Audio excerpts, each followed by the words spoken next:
النجم 52-55 أعوذ بالله من الشيطان الرجيم وأنه أهلك عادا الأولى وثمود فما أبقى وقوم نوح من قبل إنهم كانوا هم أظلم وأطغى والمؤتفكة أهوى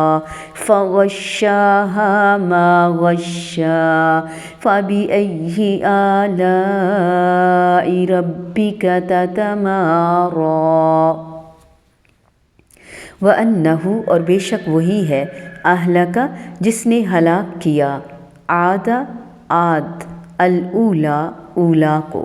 وثمودا اور سمود کو فما پسنا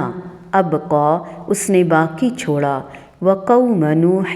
اور قوم نوح کو من قبل اس سے قبل انہم بے شک وہ کانو تھے وہ اظلم بہت ظالم و اطغا اور زیادہ سرکش والمؤتفکۃ اور الٹ جانے والی بستی کو اہوا اس نے نیچے دے مارا فغشاہا تو ڈھانپ لیا انہیں ما جس نے غشا ڈھانپا فبأی آلاء پس کون سی نعمتوں پر ربک اپنے رب کی تتمارا تم شک کرتے ہو۔ اور یہ کہ اس نے پہلی قوم عاد کو ہلاک کیا اور سمود کو پس کسی کو باقی نہ چھوڑا اور ان سے پہلے نوح کی قوم کو یقیناً وہی زیادہ ظالم حد سے بڑھے ہوئے تھے اور الٹ جانے والی بستی کو گرا مارا پس ڈھانپ دیا اسے جس سے ڈھانپا پس تو اپنے رب کی نعمتوں میں سے کس میں شک کرے گا۔ وَأَنَّهُ أَهْلَكَ عَادًا الْأُولَى عاد اولا وہ قدیم قوم جس کی طرف ہود علیہ السلام بھیجے گئے تھے انہیں اولا یا تو ان کے قدیم ہونے کی وجہ سے کہا گیا جیسے فرمایا لا تبرجن تبرج الجاہلیت الاولی پہلی جاہلیت کے زینت ظاہر کرنے کی طرح زینت ظاہر نہ کرو یا اس وجہ سے کہ ان پر عذاب آنے کے وقت جو لوگ بچ گئے ان کی نسل کو عاد اخری یا عاد ثانیہ کہا گیا۔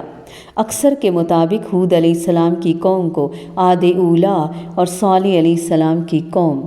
سمود کو عاد اخری کہا جاتا ہے۔ قوم عاد کی ہلاکت کی تفصیل ہم پڑھ چکے ہیں، الاعراف میں، الحاقہ میں پڑھیں گے، حامیم سجدہ، القمر، الذاریات، الاحقاف، اور قوم سمود کے بارے میں بھی ان کے تعارف کے بارے میں بھی ہم الاعراف کی آیت نمبر 73 سے 79 تک پڑھ چکے ہیں۔ وقوم نوح من قبل عاد و سمود کا ذکر قوم نوح سے پہلے اس لیے فرمایا کہ یہ لوگ عرب کے رہنے والے تھے اور قریش انہیں اچھی طرح جانتے تھے۔ انہم کانوا ہم اظلم و اطغی ظلم اور سرکشی میں قوم نوح ہی کو سب سے بڑھ کر اس لیے قرار دیا کہ اور کوئی قوم ایسی نہیں گزری جس کے پیغمبر نے انہیں 950 سال نصیحت کی ہو اور اس کے باوجود وہ سرکشی پر ہی اڑی رہی ہو۔ والمؤتفکۃ اہوا الٹنے والی مراد قوم لوط، المؤتفکات جمع کے ساتھ آیا ہے، مراد الٹ جانے والی بستیاں، اہوا گرنا ان کے اس نام کی وجہ سے۔ یہ اس بارے میں بھی ہم سورۃ ہود اور الحجر میں پڑھ چکے ہیں۔ فغشاہا ما غشا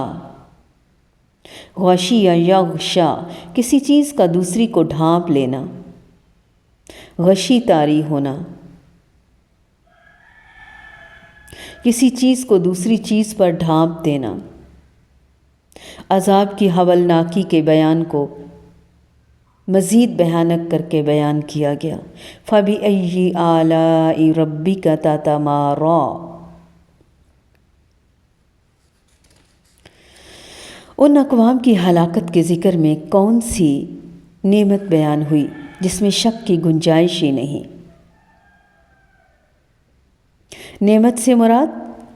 ظالم سرکش قوم، ان کی تباہی۔ معلوم ہوا کہ کسی ظالم و سرکش قوم کو تباہ کرنا بھی انسانیت پر اللہ تعالیٰ کا بہت بڑا انعام ہے، احسان ہے۔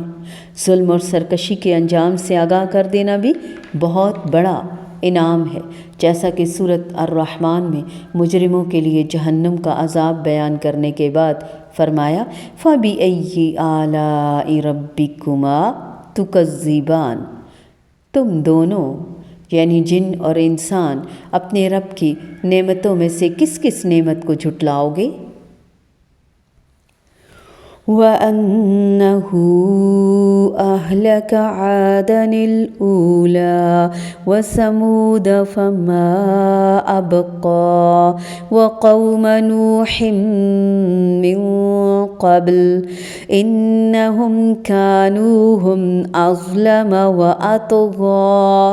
وَالْمُؤْتَفِكَةَ أَهْوَىٰ فَغَشَّاهَا مَا غَشَّىٰ فَبِأَيِّ آلَاءِ رَبِّكَ تَتَمَارَىٰ۔ ناظرہ، تجوید، ترجمہ، تفسیر، حفظ،